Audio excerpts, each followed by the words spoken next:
but she still has been doing it for the past 10 years, basically hiding it behind her parents' back. And then she goes down hard. And she got into that place. This time, in this round of time, she's married, where the last time she wasn't. She was just alone, so that made it kind of worse. But her husband would go buy it for her, but I think it's because she got to the points of the shakes. But my father-in-law, older gentleman, but as far as like her going somewhere to get help, say like Bear River or something, well, Chinese restaurant. Nobody knows what the Chinese restaurant I don't is. know. Well, like she go bear hunting or something. Well, to go to a facility, let's see. But he's like, well, that's easy to do if you're not married. Like, only single people go to rehabs for a long period of time. Or only, right.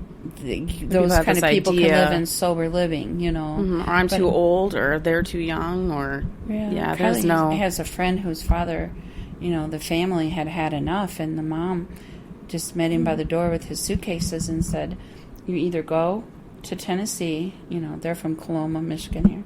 Either you go to Tennessee or we're leaving. It's your choice what suitcases leave this house, He went, and they had, fortunately, a way to pay for everything, because those real far away ones sometimes are like $40,000 a time or something, They're so expensive. It's really sad. But he stayed down there, and I don't know. Do you remember how long? He was gone for a long time. He was gone for a while. Like 6 months, I want to say. I don't know. Yeah, I can't remember back then, but... But, he was married, and he was had 2 able children. to stay sober for since then. And then I would have been about 13, 14 when that happened, so... That's a long time, yeah. Yeah, about 15 years. Maybe you were a little bit older. More. No, because I remember we were in... I would have been 13. Used to come to softball games. Yeah, that would have been... Well, I guess after. 6 months. Yeah, I guess that would make sense. All of a sudden, I was thinking, well, when she graduated, blah blah blah. But that's right; it was only 6 months, not 3 years. No, it wasn't 3 years. But he might have gone from his facility to a sober living house down there. I mean, I could ask I don't her know. sometime. She's really open about it. She's a she's a psychologist. She just got her doctorate in psychology because of everything she went through with her dad being an alcoholic. Her mom made sure she was in therapy, and it just helped her. She said saved her life, and she's just always been really smart and dedicated, and she just got her doctorate. Girl. Yeah, she's very smart. Anyway, but I mean... So it just inspired her. She's known what she wanted to do. If you have a family and they want to see you get better. But I told my father-in-law, I said, well, it's better than going to her funeral. Right. Mm-hmm. But he just figured, she's married. She can't leave her husband. But that's those excuses that people come up with. And her parents are good at coming up with. You were saying that Corey had a million excuses in the world. Oh, God, yeah. Everything. Why rehabs didn't work. Yeah. Yeah. The what didn't work? Rehabs didn't take, or didn't like him there. Or First one he was out in California, he couldn't stay there because they didn't give him sheets. Well, I can understand that, but he made the picture so much worse, I'm sure. And there was blood on the mattress, and so he threw a fit, and they took him to a different one in more closer to Hollywood, not very far from where his brother lives Jerry, where Jerry lives, but oddly enough, but he couldn't disclose exactly where he was. However, there was still, well, maybe that wasn't a first house. Well, maybe it was, that's right. But he said people were detoxed right in the living room, these beds. Maybe that was the first place. And they told him that he didn't belong there because he didn't need to detox. Maybe that was that. But here's a big reason why he wanted to leave.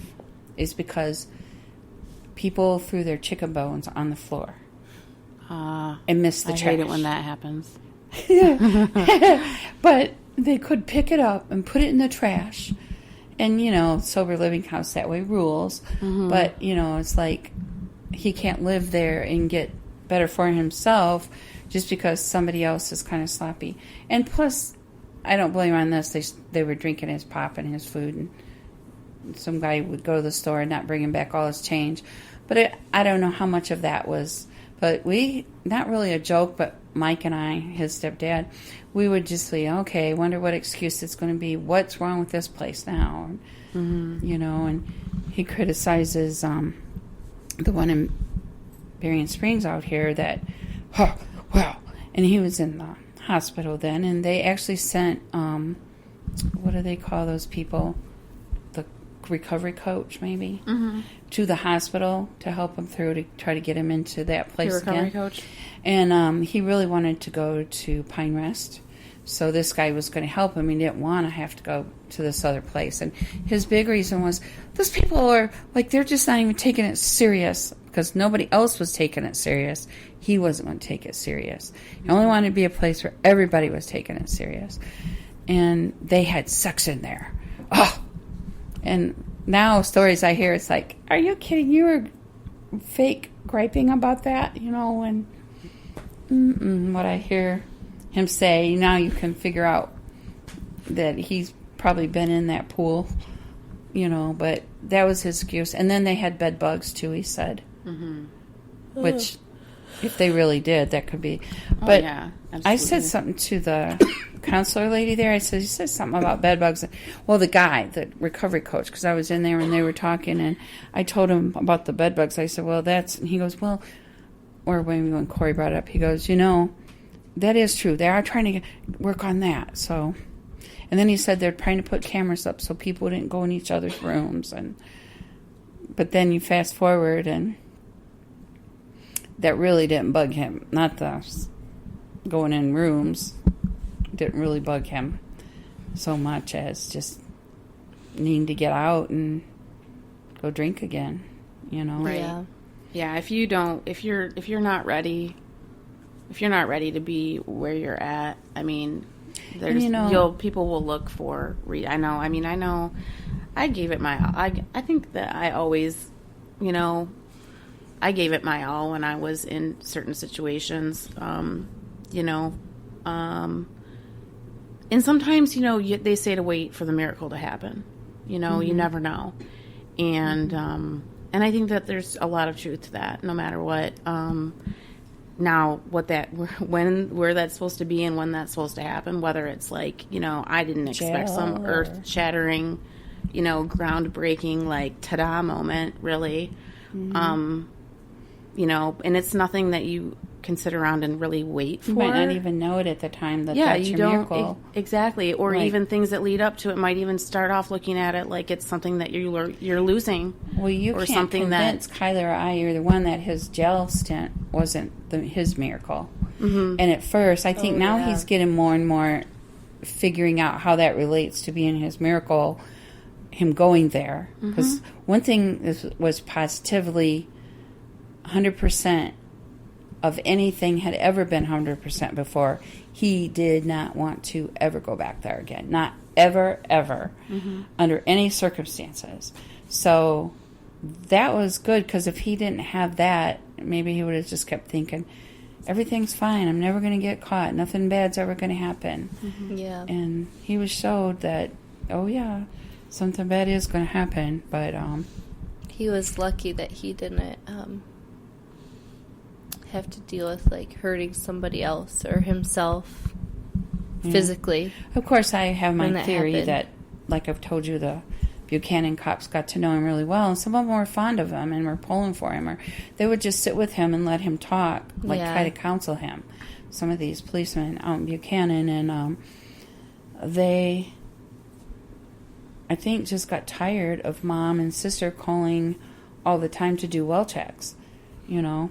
Now, I don't know. I'm not trying to take credit for anything, but I think if I hadn't kept pushing with the well checks all the time, he probably would have died one of those times or so. Yeah. You know? But I wasn't going to let him lay there and die. It's like, kick him up, get up. And that's why I always was making sure somehow or another, even if I had to, because he had said he wanted to die before. So it wasn't totally a lie.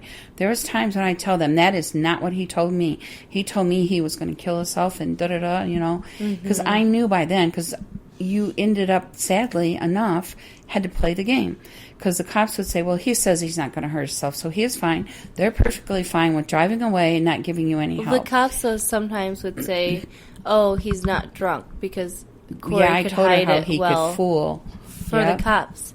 And I don't know how they didn't smell, but sometimes... Yeah, it's like... Sometimes, dude. you know, drunk people don't always smell sometimes, I guess. Oh, he always did, though. Yeah. But I don't know, maybe not then, or maybe he just fooled them. I guess. Yeah. Sorry, I didn't mean to interrupt, but I just had to throw that in. No, it related. Yeah. But I know I was telling her that last night how many times. Like the one cop was trying to tell me when he called me to let him know Corey is that, oh, he's fine. No. Yeah, I'm just sitting here on his bed talking to him. I've talked about that in the podcast before, but... And then it was just... Like, I could vision this guy from the sound of his voice after he said what he did. Like, oh, crap, that didn't sound so good, you know? And I could tell, I could just see him hopping up. I could feel it through his voice that he hopped up real quick. But Corey had him mesmerized. And of course, Corey said he's been really deathly sick. But why would you sit on somebody's bed if they had the flu? But I don't know. Right. But Corey had him convinced that he was just really tired and couldn't wake up. And I don't know. And I kept telling the guy, no, trust me. Please let me talk to him. Of course, that's my telltale, because any other time Corey would talk to me. Never when he was drinking. When he was in Arkansas, tell the person that was calling to see if I could help in some way 1,000 miles away. They didn't know who else to call. You know, they're at their wits' end. So they called Mom, and can she maybe give me some help? You're desperate, you know. And I'm like, let me talk to him. He won't talk to you. Like, tell him I will get on an airplane and I will fly down there. Yeah, my mom has done that so many times. And, you know, I knew he's going to not believe that pretty soon, so it cost me 3 airline tickets eventually that I had to go down to Arkansas. One time I didn't have the money, and Travis loaned me the money for a week, you know, and then having to call where I was really scared for my job, but that my kid came first, you know. Right. And like I told you, he picked me up from the airport the second time. Because that day, I think that was the day the chicken was on fire in the stove when they got in the house. And he picks me up from the airport. He's like, oh, just quiet, not even looking at me. And I think he had his hood up and just looking straight forward. I get in the car, and it's a real somber mood, you know. And I just looked over and said, we got to quit meeting like this, you know. Right. It just broke the ice, but it's like, I'll keep coming back down here. Because, you know, he thinks I'm far enough away. What is she going to do? I don't have to talk to her.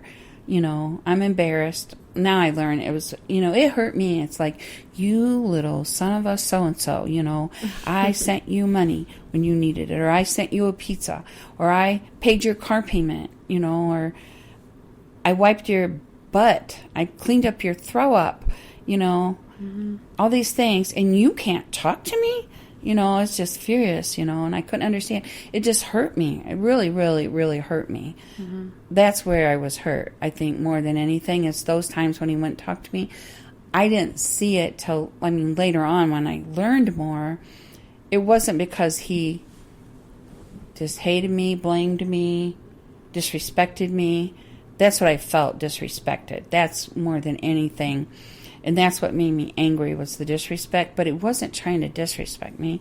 It was, I learned later on, the depth, that the ashamedness, the embarrassment, the humiliation, the self, I don't want, what word am I, the self-loathing? Yeah. Is that the right word? Absolutely, yeah. That how deep and intense that is, that you would even shove your own mama aside, you know. And I think, too... that helped me at times when he wouldn't talk to me. Yeah. I got, like, when the policeman, he wouldn't talk to me then. I'm like, just trust me, needs to be watched or go to the hospital. But